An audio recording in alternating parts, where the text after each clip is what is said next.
Você que faz parte da audiência da TV Senado é um consumidor da comunicação pública. Somos uma TV legislativa, a primeira criada no país, que em 2021 vai completar 25 anos. Muito antes, porém, o mundo e o Brasil já conheciam outras experiências de TVs públicas, de canais públicos de televisão. Aqui tínhamos a TV Cultura e a TV Educativa, por exemplo. No mundo, as mais renomadas são a britânica BBC, a norte-americana PBS e a japonesa NHK.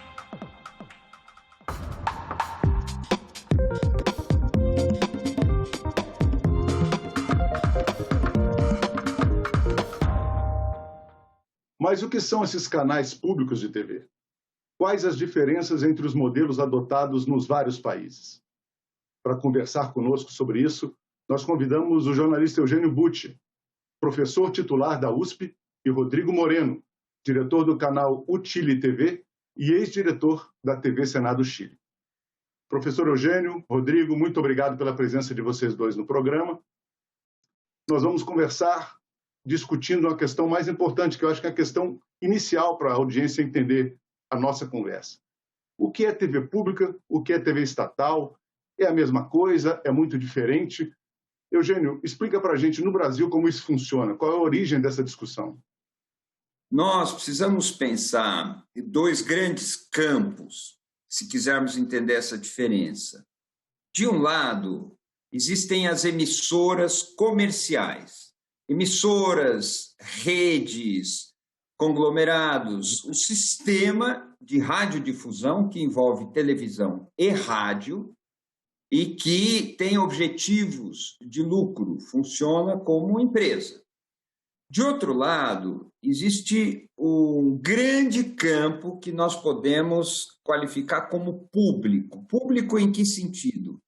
Público porque não é comercial, não tem finalidade de lucro e é controlado pelo público ou por instâncias que representam o público. Podem ser conselhos, pode ser até a máquina estatal. Dentro deste campo público, nós temos emissoras que são governamentais, que são aquelas ligadas ao poder executivo. A TV Senado é uma emissora pública porque não é comercial, ela não é uma propriedade privada, ela é um patrimônio público e exerce funções públicas, mas ela é vinculada ao Senado Federal e controlada pela mesa do Senado Federal. É uma TV que não tem autonomia.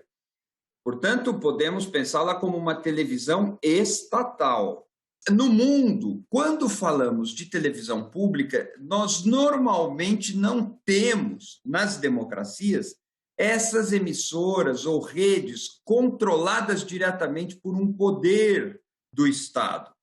A BBC é controlada, a BBC, o modelo inglês que se tornou parâmetro mundial, ela é controlada por um conselho que é autônomo. Os ministros, o primeiro-ministro, não interferem em nada, nem na programação, nem no controle administrativo. É a mesma coisa com a NHK, a mesma coisa com as PBS americanas, é assim nas TVs públicas da Suíça, da França, em vários países democráticos que têm sistemas públicos. Essa vertente do público controlada pelo estatal, por um braço do Estado, por um poder do Estado, é uma modalidade que nós encontramos mais em um país como o Brasil, por exemplo. Não é o ideal, mas é o que nós temos.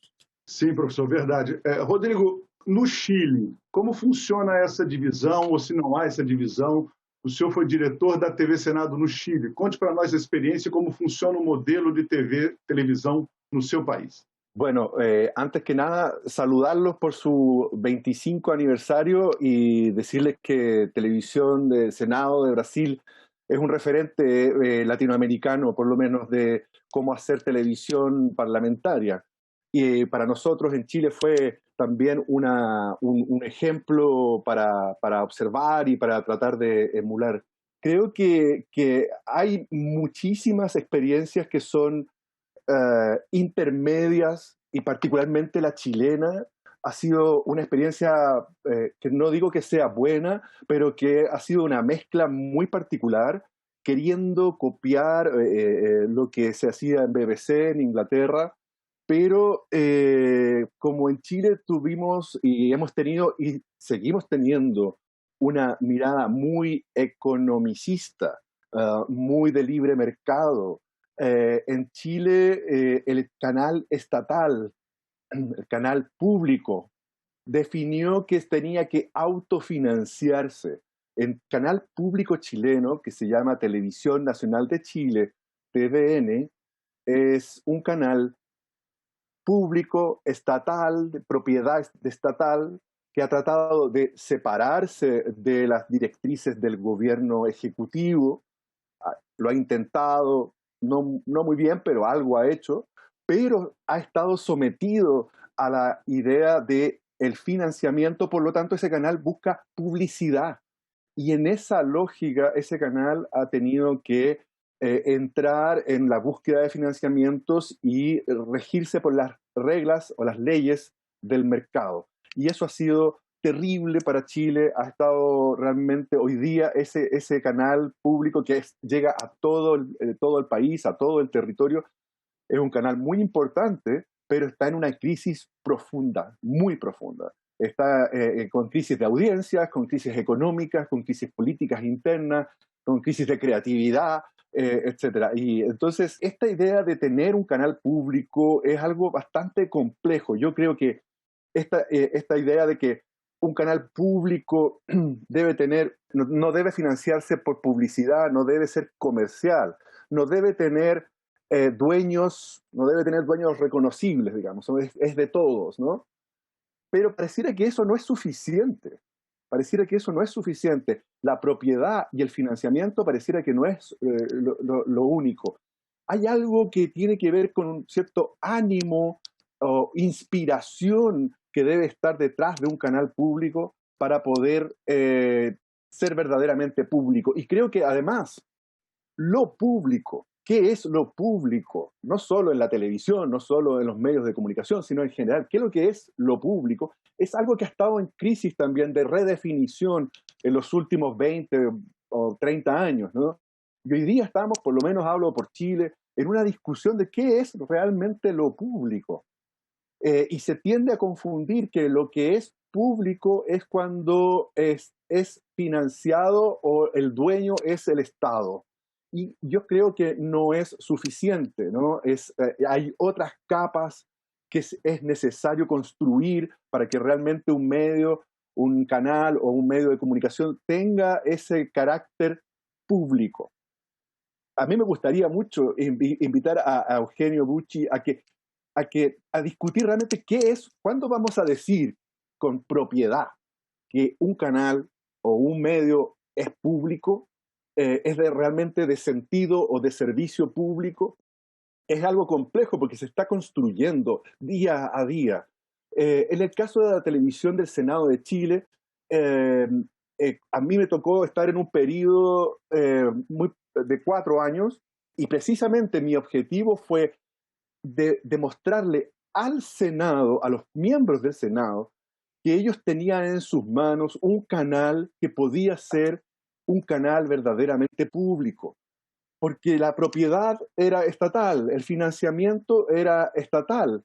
Entonces, lo que faltaba era una cierta autonomía de partida, ¿cierto?, de qué tipo de programación poner, y en los contenidos y en su voluntad de comunicar, ir más lejos que la simple exhibición de la actividad parlamentaria interna, sino que se transformara en un canal que fuera un promotor de la democracia y de la representación del país. Ese fue mi gran esfuerzo y creo que no lo logré en el periodo en que estuve, pero creo que algo se avançou nesse sentido. O Rodrigo mencionou uma questão importante, né? Afinal, temos ou não temos TVs públicas no mundo? Porque, como ele disse, né, não ter um dono próprio, encontrar uma fórmula de financiamento é outra discussão. mas o conteúdo e a forma de se fazer televisão. Temos ou não temos, afinal, no Brasil, no mundo, né, um modelo exato de TV pública, que não tenha donos, que não tenha financiamento, e principalmente que o conteúdo seja, de fato, voltado para o público e para o interesse público. No Brasil, nós temos esse exemplo. Vamos começar comparando com a BBC, por exemplo, Eugênio. A BBC é um modelo que pode ser seguido no Brasil, pode ser seguido na América Latina? Eu adorei o depoimento do Rodrigo Moreno. De fato, no Chile, a TVN, que é uma grande emissora, ela é de propriedade estatal, mas ela se financia com recurso de publicidade, o que faz dela um veículo comercial, embora com uma propriedade estatal. Basta ver que a TVN exibe programas no Chile produzidos pela TV Record no Brasil. Os 10 Mandamentos, depois os outros mandamentos, programas religiosos altamente comerciais são exibidos lá pela TV pública. Ao depender de verba de publicidade, a emissora passa a funcionar como uma emissora comercial, porque ela precisa prestar contas aos anunciantes. Então, esse não é um exemplo de TV pública. Nós temos no Brasil, o melhor exemplo é a TV Cultura de São Paulo, porque tem uma tradição, tem um conselho que escolhe a equipe dirigente da TV Cultura, mas nesse conselho a influência do governo do Estado é fortíssima. E, ademais, a TV Cultura em São Paulo também faz publicidade comercial, não para tirar daí todo o seu orçamento, mas uma boa parte do orçamento da TV Cultura vem de publicidade comercial, o que significa que ela precisa prestar contas ao anunciante. Ela funciona como um veículo de mercado e não como um veículo do público. Existem TVs públicas no mundo? É evidente que existe. A PBS, o sistema das PBS nos Estados Unidos, que são cerca de 360 emissoras, são um bom exemplo, assim como no rádio, as emissoras da NPR, que é a National Public Radio, são umas 900 emissoras de rádio, mais ou menos, também são um bom exemplo de um sistema público, não comercial e não controlado pelo Estado ou pelos braços do Estado.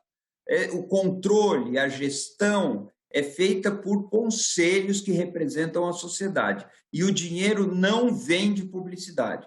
Recentemente tivemos uma discussão muito interessante na BBC sobre a possibilidade de conteúdos patrocinados. É muito limitado isso dentro da BBC e existe razão para que seja limitado. Agora que os negócios tradicionais privados da imprensa, em rádio, televisão e jornais impressos, vivem uma grande crise, a saída das emissoras e das instituições de comunicação pública, financiadas com recursos públicos ou recursos que vêm diretamente do público, voluntariamente ou compulsoriamente, podem ser uma solução de futuro. Nós estamos num momento assim, podem ser parte da solução. Rodrigo, o Eugênio falou bastante da existência desses modelos no mundo, de exemplos claros de TVs públicas no mundo, dizendo que elas são realmente públicas e não têm anúncios. Elas não estão aí vinculadas ou subordinadas aos interesses comerciais. Mas a questão do financiamento que você colocou, essas TVs que ele citou, por exemplo, a PBS americana, por exemplo, a própria BBC, como essas televisões são financiadas? A BBC, a gente sabe que é uma taxa que cada lar britânico que tem uma televisão paga todo ano, né? Inclusive, é um valor que, para o Brasil, se a gente for pensar, é um negócio inviável. Como você entende essa questão de financiamento? Qual deve ser o modelo de financiamento de uma TV pública para que ela mantenha a sua viabilidade como TV e, ao mesmo tempo, ela não esteja subordinada aos interesses dos outros? Eu creo que el problema del financiamiento es un problema realmente complejo. Creo que hay algo del financiamiento que yo pienso que debe venir desde el Estado. Creo que es una responsabilidad que debe darse el Estado de modo de proteger el espacio público en general, ¿no? Es así como el Estado se autodenomina dueño del espacio radioeléctrico y lo asigna, ¿cierto?, a distintos actores sociales. El Estado también tiene que sentir que en ese espacio radioeléctrico debe haber contenidos, medios de comunicación que estén al servicio de lo público. Y entonces creo que hay un porcentaje importante del financiamiento que debería ser de parte del Estado. Ahora, ¿cómo lo hace el Estado para lograr ese financiamiento? Es la fórmula que hizo BBC, ¿no? O sea, es el Estado el que financia, pero el Estado le pide el dinero a la gente, a cada uno de los ciudadanos, ¿cierto? Eso ya es como la fórmula, esa es la estrategia, la inteligencia del Estado para ver de dónde sacar ellos los recursos. Pero es una responsabilidad del Estado. Yo creo que eso es algo muy importante. A mí me parece que el ejemplo de las televisiones parlamentarias es lo mismo. Es por algo, es el mismo Parlamento el que financia los canales de televisión parlamentarios, porque es su responsabilidad. Esa responsabilidad que tomó el Parlamento bueno, son más de 120 países que tienen televisión parlamentaria, ¿no? Pero que han tomado los canales parlamentarios es que es obligación de ellos tener ese medio de comunicación. Quizás en un origen inspirado en algo muy particular que tiene que ver a veces con dar representatividad a sectores políticos con menos representación en el Parlamento, como es el caso de México, ¿no? En el caso de Chile hablo, y creo que de varios países latinoamericanos, que surge por una idea de transparencia, por una idea de registro también, de documentación de las actividades internas de las comisiones o de las sesiones plenarias. Pero más allá de qué fue lo que disparó el inicio de los canales parlamentarios, creo que lo que sí demuestra es que la responsabilidad de financiar viene principalmente del Estado. Hoy día en Latinoamérica nosotros tenemos una experiencia que es la red TAL, que es una red de canales que se consideran públicos, de modo de hacer colaboración mutua y de generar un trabajo colectivo en donde nos podemos prestar materiales, intercambiar materiales. Eso no va a solucionar los problemas estructurales de financiamiento, pero creo que ayuda a abrir la mente y a empezar a buscar otras formas de buscar financiamiento o de buscar contenidos o de buscar programación. Creo que ahí hay algo que hay que explorar. Por último, creo que hay fondos también estatales que a veces son regionales o de las provincias o de las ciudades. Creo que hay fondos concursables. Creo que hay también un área, una red de fondos disponibles a los cuales también hay que tener acceso. Quizás para eso hay que reformular ciertas directrices de los canales, pero me parece que hoy día hay que expandir las posibilidades, multiplicar las posibilidades de financiamiento. Y yo no descartaría también la colaboración, el aporte directo de los ciudadanos, ¿no?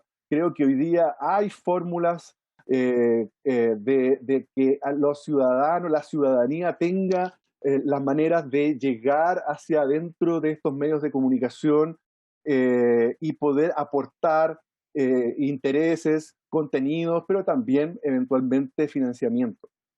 Como eu estava citando aqui, a BBC, a gente sabe, tem uma enorme audiência em TV, rádio e agora também na internet, em streaming, tudo. São mais de 308 milhões de pessoas que acessam seu serviço por semana. Mas a conta, a gente sabe, a conta é paga, como a gente já citou aqui, pelos espectadores. É um modelo que a gente vai discutir agora, isso que eu quero saber com você. Lá são 40 centavos por libra, que é a libra esterlina, que é a moeda do Reino Unido, por dia. Isso equivale hoje no câmbio atual a mais ou menos R$ 1.100 por ano na cotação atual. Quer dizer, para o brasileiro, Eugênio, é difícil você imaginar a pessoa custeando uma estrutura dessa por esse preço cada domicílio com televisão no Brasil. Nós não temos aqui a sociedade avançada de classe média que existe no Reino Unido, o Brasil ainda é um país com enormes diferenças, né? Com enormes discrepâncias econômicas e sociais. Esse modelo da BBC, ele pode ser aplicado no Brasil? Como última pergunta que eu faço a você. E por outra, TV pública com aquela qualidade é coisa só para país rico, Eugênio? É possível fazer TV pública de qualidade no Brasil. O modelo da BBC é um modelo que vingou antes das novas tecnologias, era um outro período, quando a televisão e o rádio antes da televisão eram o centro da reunião familiar. É um outro paradigma tecnológico que dá origem a esse modelo. Hoje nós teríamos que pensar coisas diferentes, mas sim, as emissoras públicas podem ser públicas, podem ser de qualidade e não precisam ser comandadas pelos poderes legislativo, executivo ou judiciário. Veja o que acontece com as universidades públicas no Brasil. Elas são sustentadas com recursos públicos e produzem um conhecimento valiosíssimo, imprescindível, que faz toda a diferença na vida social e no progresso do país. São instituições que são mantidas com recursos públicos e o governo não interfere sobre o que um professor fala dentro da sala de aula ou sobre o que um grupo de pesquisadores vai estudar. A autonomia é essencial para a qualidade da pesquisa, para a qualidade do ensino, e a autonomia é essencial para a qualidade da informação e do debate público. O poder público não é o editor do debate público e não pode pretender ser, como muitas vezes pretende no Brasil, em muitos governos diferentes.